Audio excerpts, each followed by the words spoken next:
Review of Vikatakavi. ఇది ఒక investigative thriller web series. నాకు యాక్చువల్గా ఈ జానర్ అంటే చాలా ఇష్టం. ఇలాంటి జానర్స్ ఏ వచ్చినా సరే మిస్ అవ్వకుండా చూస్తూ ఉంటాను. సేమ్ టైప్లోని వెబ్ సిరీస్కి సంబంధించిన ట్రైలర్స్, ట్రేజర్స్, పోస్టర్స్ చూశాను. కొంచెం ఇంట్రెస్టింగ్గానే క్యూరియాసిటీగా అనిపించి ఎప్పుడు స్ట్రీమ్ అవుతుందని చూస్తే November 28th స్ట్రీమ్ అవుతుంది G5లో అని తెలిసింది. వెంటనే November 28th 12 అవగానే స్టార్ట్ చేస్తాను. ఎలా ఉందనే విషయానికి వచ్చేస్తే ఇక స్టోరీ ప్లాట్ చూసుకుంటే అమరగిరి అనే ఒక విలేజ్లో ఒక కొండ ఉంటుంది, దేవతల గుట్ట అని. అక్కడికి ఎవరైనా వెళ్తే తన మతులు పోతాను. సో మతులు పోవటం అంటే మైండ్ చిప్పు దొబ్బుతుంది. సో అవన్నీ ఎలా జరుగుతుంది, అది నిజంగానే దేవతల శాపమా, ఇవన్నీ కొన్ని క్వశ్చన్స్ రైజ్ అవుతా ఉంటాయి.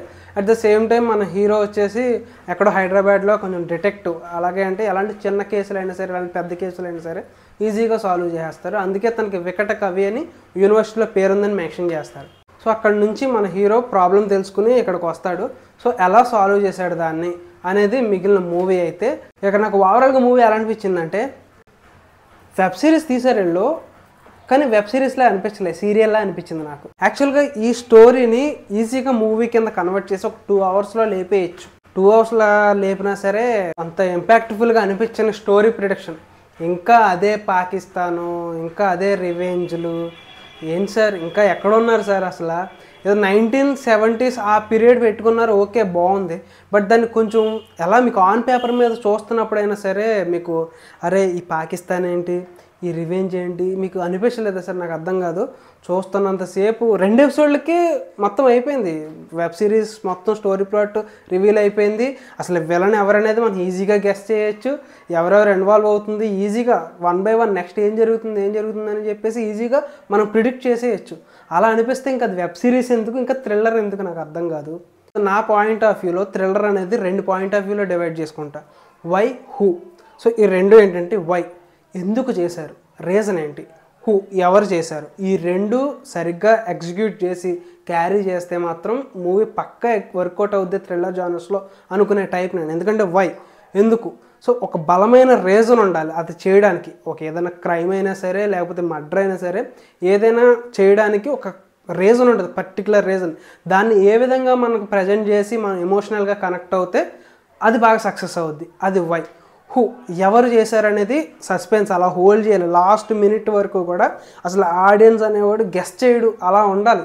అలా ఉంటేనే మీకు మూవీ సక్సెస్ అవుద్ది. కానీ ఇక్కడ దీంట్లో వచ్చేసేది ఎందుకంటే వై ఎందుకు చేస్తున్నట్టు ఈజీగా మనకు అర్థమైపోద్ది. లాస్ట్లో ఏదో పాయింట్ తీసుకొస్తారు లాస్ట్ 2 ఎపిసోడ్లో. ఇక ఎందుకు ఎవరు అనేది మనం ఫస్ట్ ఎపిసోడ్లోనే కనిపెట్టేస్తాం ఎవరు అనేది.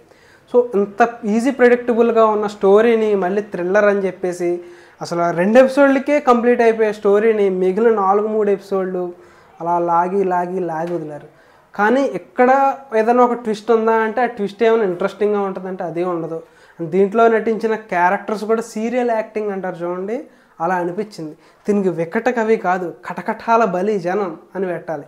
సో నాకైతే అంత వర్కౌట్ అవ్వలేదు అనిపించింది. ఎక్కువగా ఈ వెబ్ సిరీస్ గురించి అలా చెప్తున్నాను అనుకోకండి, చాలా ఇంట్రెస్టింగ్గా క్యూరియాసిటీగా స్టార్ట్ చేశాను.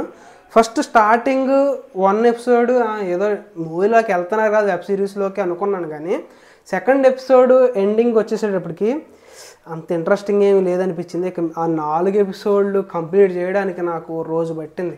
బోర్ కొట్టేస్తుంది ఒక పక్కన, ఏం చేయాలో అర్థం కాక ఇక అలా కంప్లీట్ చేసుకుంటూ వచ్చాను. సో ఫైనల్గా కంప్లీట్ అయింది జస్ట్ ఇందాకే. సో నాకు ఎలా ఉందనే విషయానికి ఇంకో 1 wordలో చెప్పాలంటే ఏం లేదు సార్, అంత వర్కౌట్ అవ్వలేదు. ఈజీ ప్రెడిక్టబుల్ థ్రిల్లర్ అన్నారు తప్పనిచ్చి అంత వర్కౌట్ అయ్యేదైతే కాదు ఇది. పర్ఫార్మెన్సెస్లో అందరూ సీరియల్ పర్ఫార్మెన్సెస్ చేశారు, మరి అంత ఎఫెక్టివ్గా పెర్ఫార్మ్ కూడా నాకు హీరో నుంచి కూడా అంత అనిపించలేదు.